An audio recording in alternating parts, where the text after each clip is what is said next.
magician. You change people's life. तुमने मेरी जिंदगी बदल दी. दो सुपरस्टार, सुपरहिट डायरेक्टर, मिले ढेरों अवार्ड्स, लेकिन बॉक्स ऑफिस पर बन गई सबसे फ्लॉप. क्या पता है नाम? क्योंकि जिंदगी बहुत खूबसूरत है,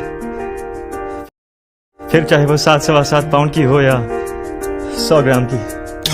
बॉक्स ऑफिस हिट, सुपरहिट और ब्लॉकबस्टर फिल्मों की नहीं, आज हम सबसे बड़ी फ्लॉप फिल्म की बात कर रहे हैं जिसका बजट 75 करोड़ था, लेकिन 30 करोड़ भी फिल्म हासिल नहीं कर पाई थी. मुझे कोर्ट में एक पिटीशन फाइल करनी है, मेरे मरने की पिटीशन. बॉक्स ऑफिस पर हिट, सुपरहिट और ब्लॉकबस्टर फिल्मों की चर्चा इन दोनों खूब हो रही है, लेकिन क्या आपने ऐसी फिल्म के बारे में सुना है जो फ्लॉप होने के बावजूद अपने नाम कई अवार्ड्स कर चुकी है? मेरे लिए एक पैकेट ऑफ कॉन्डोम्स और one beautiful willing woman please.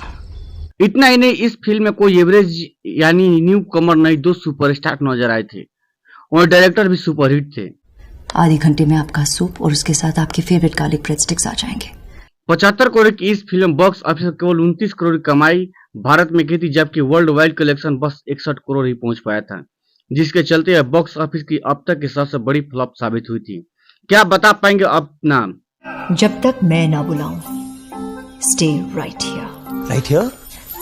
नहीं तो हम आपको बताते हैं, और कोई नहीं बल्कि साल 2010 में आई फिल्म गुजारिश है, जिसमें ऋतिक रोशन, ऐश्वर्या राय बच्चन और सरनाज पटेल, आदित्य रॉय कपूर लीड रोल में नजर आए थे, जबकि इस फिल्म को डायरेक्ट संजय लीला भंसाली ने किया था.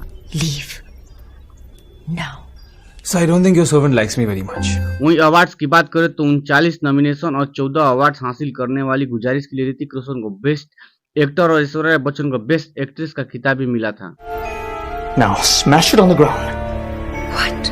What a sansa kama Sofia. Film की बात करें तो कहानी एथन की थी, जो एक जादूगर है, लेकिन एक दुर्घटना में लकवाग्रस्त हो गया है. हंगामा तब मच जाता है जब वो अदालत में अपनी लाइफ को खत्म करने के लिए याचिका दायर करता है. Take this medicine, Mr. Mascarenas.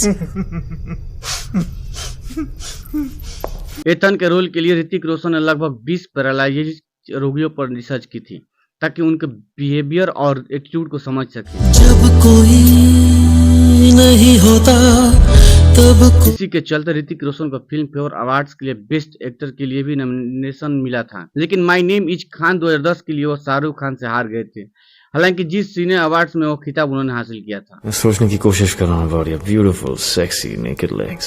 Kumar is selfish.